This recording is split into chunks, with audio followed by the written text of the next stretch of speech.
What if I told you that the barrel length of both of these shotguns was identical? Would you believe me? Greetings, viewers. So if it wasn't already apparent, you clicked on the video link, you're here to listen to me talk about the Keltec KSG. I've owned this shotgun for several years now. I'm just now getting around to doing a review on it. Since it is older, I do not have the box anymore, so I'm not gonna be able to do an unboxing, so we're just gonna go ahead and jump right into doing a review of it, and then we'll take it to the range. So let's get to it. All right, so obviously this is not how it comes from the factory when you get out of the box. I have had this for several years. Clearly I have some attachments on here. I'm not able to do an unboxing because I don't even know what I did with the box, but I do remember that it did come in a white cardboard box from Keltec, and that's about all I can tell you. So normally what I'll do is a tip-to-tail kind of coverage of all the features that are on here. I'll also go over some of the stuff that I've added on here, just kind of explain what I have set up. So starting at the front, this is not the original muzzle device that comes on there. This is what comes on there. It's just this little ring that you actually need a special tool to remove.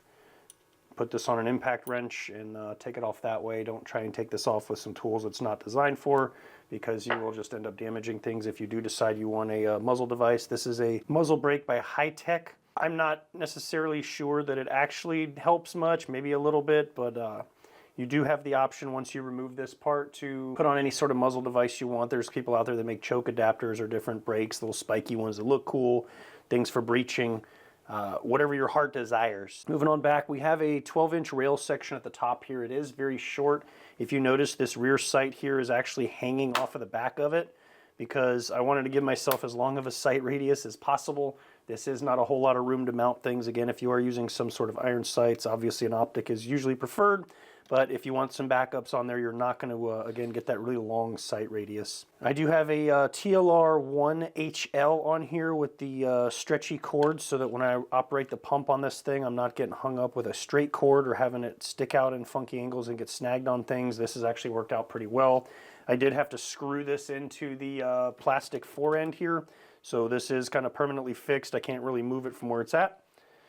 I have a Magpul AFG on here on the small plastic rail section. So this is an earlier version of the shotgun. A lot of people were having issues with this bottom rail down here that's on here. This is a Picatinny rail. It is plastic. I believe the newer versions are metal reinforced because what people were doing is they'd have a broomstick foregrip on there that would have a very small purchase, and they were slam firing this thing and snapping that rail section off with their forend. So this one has a little bit longer of a footprint. It grabs on more. It has not been replaced or changed. This is all same from the factory.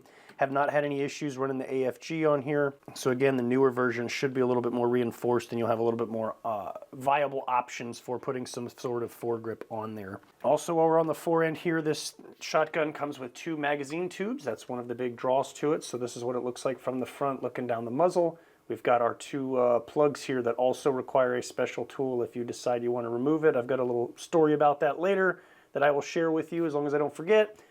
But again, if you decide that you're going to replace your magazine springs or your followers, get the appropriate tool for this thing before you try and remove it and destroy these things and cause yourself a whole bunch of headache and ruin a brand new gun. So these magazine tubes, again, there's 2 of them. You can actually put a variety of shells in there from 2 3/4 inch. If you do that, it will hold 7 in each tube. If you run 3-inch shells, it will only hold 6 in each tube. If you run the small little mini shells, you can actually put 11 in each tube, which is a huge amount of capacity for a 12-gauge shotgun. Yes, it is divided up amongst 2 tubes, but 22 rounds plus 1 is quite a lot of firepower when it comes to 12-gauge, so that's a very nice option, and again, a big draw for this particular weapon system. Moving further back here in front of the trigger guard, this right here is your slide release and is ambidextrous, so you've got these little wings that kind of come down on both sides. They're very easy to grab with your index finger and pull down, and that'll allow you to actuate the slide to move it back and forth. Your safety has it's got these little kind of wing ramp pieces right here that stick out. You can kind of see they kind of help keep this from getting bumped, but this is your safety. It's just a cross bolt here. You got your fire and you got your safe. They are clearly marked. If you're looking from the rear, you can see the big white S or the red F for fire, so that way you can very easily identify if it's on safe or fire or not. Coming back here behind the grip, this is our lever. This is what we use to select which magazine tube we want. This one that's on here has actually been replaced from stock. This one was made by North Carolina Metal Masters. I have not been able to find that company online unless they've changed their name. They've gone out of business. I don't know what the deal is, if they're doing something different now. But this is not the stock one, and I highly recommended this lever, but it's hard to recommend it if I can't tell you where to find it. It's a lot longer, and it feels more stout than the stock one. And one of the guys at Keltec actually complimented me on this and really wanted to know where I got it and was all excited about it. Again, that's where that came from, but again, all you do is you just flick it to either side. So if I've got the gun in a firing position and I want to use whatever's in the left tube, you just flip the lever to the left. If I want to fire whatever's in the right tube, I will flip the lever to the right, because what it's doing is as it angles, it's actually blocking off the opposite side. So you should be able to see down in there, when I flip this thing, it actually goes over and blocks the other side. So the one that it's oriented towards is open, and when you rack the fore end, it actually allows those shells to pop out so that you can load them.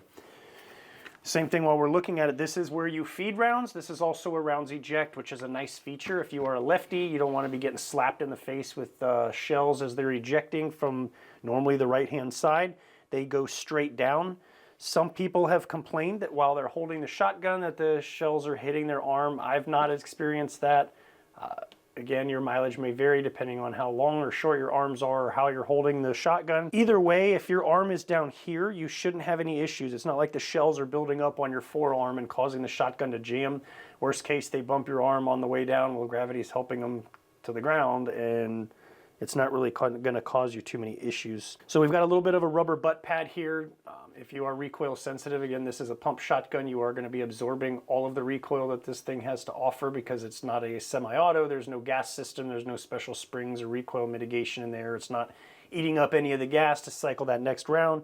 So again, you're taking the full force of it. So if you are a little bit recoil sensitive, you may want to potentially look into a thicker butt pad back here. Also increase your length of pull if you need it, because this is kind of short. If you got some super long arms, you may want a little bit more length there. And that's pretty much it as far as features and things go that are on here. So what I do have on top here is I have the EOTech, the zombie reticle version, and here's some story time for you. Back in 2011 when this thing came out, it was extremely hard to get, as most highly anticipated items are when they're brand new, so it took quite a long time for me to actually be able to get my hands on this. At the time, on my days off from my normal job, I was working part-time at a gun shop, which is its own story, horrible idea. It's like having a crackhead sell crack for you. But anyway, the owner of the shop got in this zombie reticle EOTech. That's back when all the zombie stuff was the rage, when Hornady was making their zombie ammo and such. And it sat in the store, and a lot of people picked it up and looked at it. They thought it was cool, but nobody ever bought it. And I told the owner, I said, I'll buy that thing if you get a KSG in the shop, and I'm going to buy the KSG to go with it, because obviously what else are you going to put on top of this thing besides a zombie reticle EOTech? Well, some time went by, and again, these things were impossible to get a hold of. Finally, the day came where he asked me if I was ready to buy that EOTech, and I said, absolutely. If I'm nothing, I am a man of my word. So he managed to get a KSG in the shop. It was bought before it could see the light of day out of the box. And I bought the EOTech to go with it, and here it has sat ever since. So let's talk about some shortcomings, and the one that's drawing my attention the most, you can notice that there's a little silver bolt right here. So on the opposite side, I've got it's kind of a makeshift homemade QD mount. This came from, I believe, a Magpul stock. It's one of the things that you fit inside of a pre-drilled hole, where you can flip it on either side. I removed one of the bolts that holds the frame together essentially and replaced it with another one. That's why it's silver, and mounted this on here. It's nice and secure. I haven't had any issues with it flexing or trying to break or fall off. Probably not optimal, but there is no real great sling attachments. You can run a strap through here on the stock, and there's also a loop on either side on the front here. So right here you can see you could either clip or run a strap through there. I don't really like that option. So I actually have a Magpul clip here. I was running one of the MS slings where you can configure it the way you wanted. So I had a QD mount on the back here, and then it ran to a clip where you can clip it to the front. So that's just how I've been running that. Again, the fore end doesn't have any sort of rail sections on it other than on the bottom. There's no M-lock slots. There's no way to attach anything. So you're really limited on kind of the accessories you can put on here. Yes, there's all kinds of aftermarket stuff out there, and I'm sure that to this day there's still going to be people making new things that I'm not even aware of, but that's why I've kind of had to work with this the way that I have, where I've screwed the pressure pad in here. You don't have a lot of real estate on top for this rail section, so again, you're kind of limited. Your iron sights don't have a super long sight radius. You put your optic on there. I got the 45-degree mount so that I can have the light, because again, there is nowhere else to attach it. So you are kind of limited on the amount of stuff you put on here. The shotgun is not exactly light, but it's also not super heavy either. And as always, the more crap you put on it, the heavier it's going to get, and the more likely things are going to snag or get caught. Ideally, I could probably replace this with some sort of Surefire that sits a little bit lower, especially the newer Scout mounts will be real nice. Use the Picatinny attachment there. You can adjust it, and I can kind of probably creep it in even closer here so it's not quite sticking out as far. You can see that it's, looking at it from the front, it's kind of way out here. I could probably have a Scout light a little bit more compressed in this area down here. If you are a smaller frame shooter, if you're recoil sensitive, again, this is a pump shotgun. If you start loading 3-inch shells in here, your shoulder is probably going to be hurting for a little bit. You are going to absorb all that recoil because it is not a semi-auto shotgun. Again, you're going to eat all of it, so just keep that in mind. Again, this muzzle brake that I have on here, I think it helps a little bit, but it's not like you're shooting a 22 or anything, so you're still going to get a lot of that oomph in your shoulder. Another thing that a lot of people have issues with this shotgun is short stroking. I'm assuming it's because of this is such a small form factor here, normally with having to reach out farther. So because it's so compressed, a lot of people, what they do, especially when you're running it fast, is when they go to rack it, they just don't quite get it that little extra bit for it to pop that next round in there, and they're throwing it forward before it's actually loaded, and you're not getting any rounds out of it. So if you do get one of these, keep that in mind. Again, because you are a little bit more compressed, you're going to be like, okay, I feel like that should be good because I'm all the way kind of in my chest, but you just needed to go a little bit further back. So a lot of people, that's why I said they're slam firing this thing, because you want to slam it to the rear and slam it forward to make sure you get it. And that's when they were snapping off their foregrips and the Picatinny rail there. So just keep that in mind. If you get this, it's not the shotgun's fault. It's actually user error that it's not loading because you are not quite racking it all the way to the rear to throw those shells in there. So two of the biggest complaints for most shotguns, one of them is the size. They're too long, especially with that tube running underneath the barrel. You get 6 or 7 rounds in your shotgun, and this thing is like 5 feet long. Having this option here with the bullpup design completely shortens that and makes it a really great form factor in terms of using it for CQB or any other sort of home defense options, or anything where you're in kind of tight quarters and maneuverability may be an issue. The other big issue is capacity, and like I said, with mini shells you can put 22 rounds of 12 gauge inside this shotgun, which is pretty damn amazing. This shotgun is also one of, if I'm not mistaken, the only shotgun that will reliably run mini shell stock straight out of the box. Yes, you can buy modifications and adapters and other pieces to put on a stock out of the box shotgun. This thing you can buy from Keltec, open it out of the box, load it with mini shells, and it will cycle them flawlessly. I don't believe I've ever had a single malfunction of any sort with this shotgun. As with most pumps, that's generally the case that I've seen. Usually, kind of like I've said when I've talked about revolvers, if you're having some sort of malfunction with your pump gun, or this gun in particular, usually it's some sort of catastrophic malfunction that your gun is basically out of play, and hopefully you have a pistol or another backup weapon of some sort, because generally pump guns usually do not have that many issues. Again, you start monkeying around with it, doing your own garage modifications and putting parts in it that are kind of sloppy and not really maybe sort of designed for it, you run into issues. But out of the box stock, minor modifications or upgrades to it, you should have absolutely zero issues or malfunctions. If you do, I can attest to Keltec's customer support. Like I mentioned earlier, those magazine tubes. After I got this shotgun and I had it for a little while, one of the things I wanted to do was replace the followers in it with metal ones, the ones that come in it are plastic. So I looked at the end of this thing. There's just a little kind of cross pattern here. Let me get some sort of flat tool, mash it in there, and I could easily remove those, take the springs out, and replace the followers. And I would be incorrect. I was able to actually get one of them removed after completely butchering the outside with pliers and tearing the inside of this up. The second one I could not get to budge, and again, both of them were just absolutely mangled at my own stupidity, trying to use tools that weren't necessarily designed for it, and I just destroyed those things. And so here I am, I'm not even able to get the one back on and tight enough to replace the follower that I took out, and the other one was just kind of sitting there. And lucky enough, we actually were going to Cocoa Beach for vacation not long after I did that. Well, Keltec is located in Cocoa Beach, and I didn't call and make an appointment. I didn't tell them I was coming. I didn't contact them by email. I didn't do anything. I just showed up at their door with my shotgun in a soft case. I forgotten I had the followers in a bag with it. And I went in and I was like, look, I'm an idiot. This is what I did. I told them what happened. I gave them all my information. They were like, you know what? We got you, fam. They said, we'll call you when it's done. They took it to the back and I went about my business. A couple hours later, they called me. They said, hey, sir, your shotgun's ready to pick up. I got there, pulled out my credit card and was like, all right, how much do I owe you? And they said, absolutely zero. It was warranty work, sir. Thanks for being a customer. Well, I was completely elated and I couldn't thank them enough because they had went ahead and replaced the caps, obviously, that I ruined. Unbeknownst to me, until I got home and found out, they actually went ahead and replaced the followers that I forgot were in there, and they had the two plastic ones were in a bag with the inside the zipper bag with the shotgun.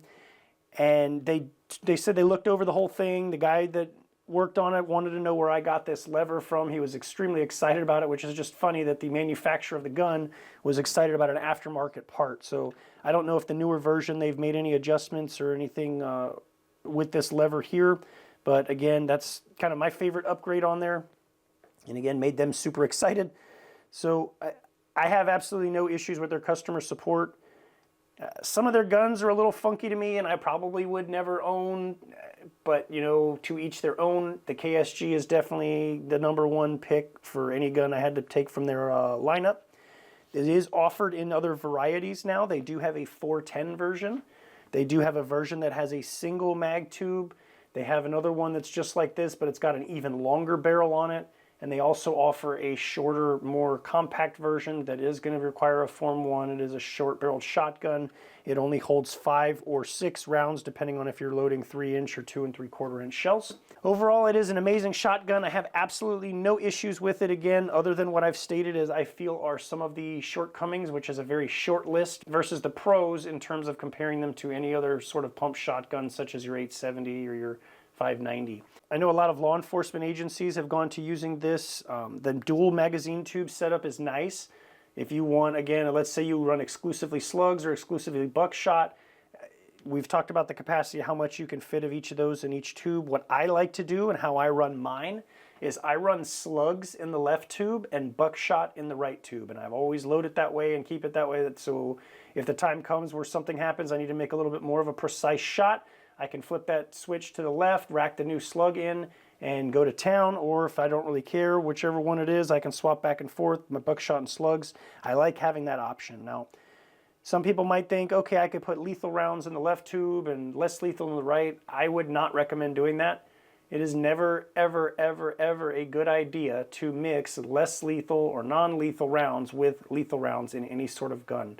Generally, a weapon would be designated as less lethal. You're going to see it's a blue color, an orange, a yellow. There's some sort of marking on it, some indication that says, you know what, nothing that goes in this gun is lethal. Even if it is capable of loading it, do not ever put lethal rounds inside of something designated as a less lethal weapon. So again, if you're going to use this for home defense and you want to put rubber bullets in it, then just completely load it only with rubber bullets. I would not recommend putting lethal in one tube and less lethal in the other, but that's just my 2 cents. Obviously, you're a grown adult. You can do whatever you want. Just keep that in mind for safety, please. All right, well, I've yapped your ear off long enough. Hopefully I didn't miss any features or anything on here that you were interested about. If you have any questions, you can always leave me a comment down below. The only thing there is left to do is take this thing outside and put some rounds through it. All right, well, we made it out to the range. I'm just trying to give you a little view of what the reticle looks like in here. Again, it's a biohazard symbol. You should be able to see it there. The focus is being kind of wonky. But anyway, we made it out to the range. I've got this thing loaded up. I have 11 Aguila mini shells, slugs on the left side and buckshot on the right side. Like I said, I like to load it. First thing I'm going to do is I'm going to put a round of buckshot out of it. We're going to be shooting from 7 yards, which again is the average distance for most gunfights and home defense scenarios. So we'll take a look at the pattern on that. Keep in mind, again, there is not any sort of choke system in here, so this is basically just running at a cylinder bore. This is a supposed muzzle brake that I have no confirmation one way or the other that yes, it does or doesn't do anything, but if I tell myself it does, then, well, it might as well, right? So we're gonna switch over to the right tube. We're gonna get into position, and we're gonna take a shot at the right target. It is clean, so you'll be able to see all the holes that we are gonna put in it. Back on safe, let's go ahead and take a look at the target. All right, so I had my center aiming point at the X. Obviously we fired low, remember height over bore, so that's not unbelievable. That's gonna be our wad through the giant hole there. We've got 1, 2, 3, 4, 5, 6, 7, 8, 9 pellets. So you can see the spread on that, not too bad. Again, we're at 21 feet, so it shouldn't be spreading that much. So let's just go ahead and dump a bunch of rounds into this thing and see what happens. It is also worth noting that the recoil impulse from the mini slugs is definitely a lot lighter than 2 3/4 and 3-inch shells. So on top of the capacity benefit, you're getting reduced recoil. So definitely a good investment for the Federal or the Aguila. Either one's gonna do you just fine.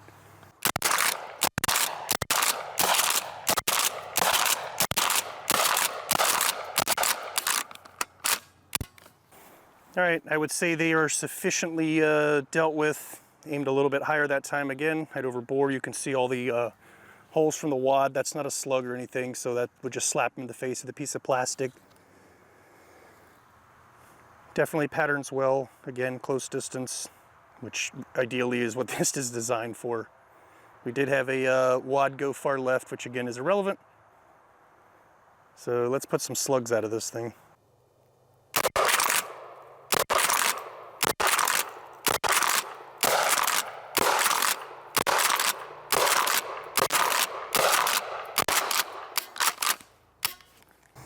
Some of the aftermath there. As you can see, again, we're shooting the mini slugs and buckshot. And I would say that at 21 feet, the slugs go right where you want them. Again, height over bore, I was aiming around here at the 9. So we were hitting nice and dead center there. I would say that's sufficient.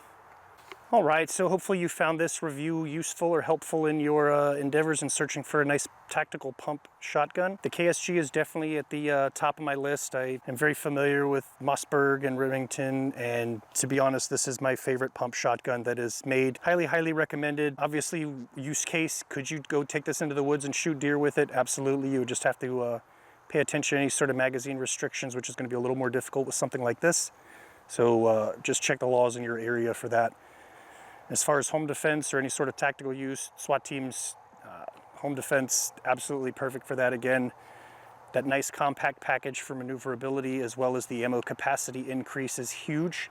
And as well, the ability to select and store different types of ammo. You're not gonna have to switch, remember what's in the chamber, pop one out, feed it.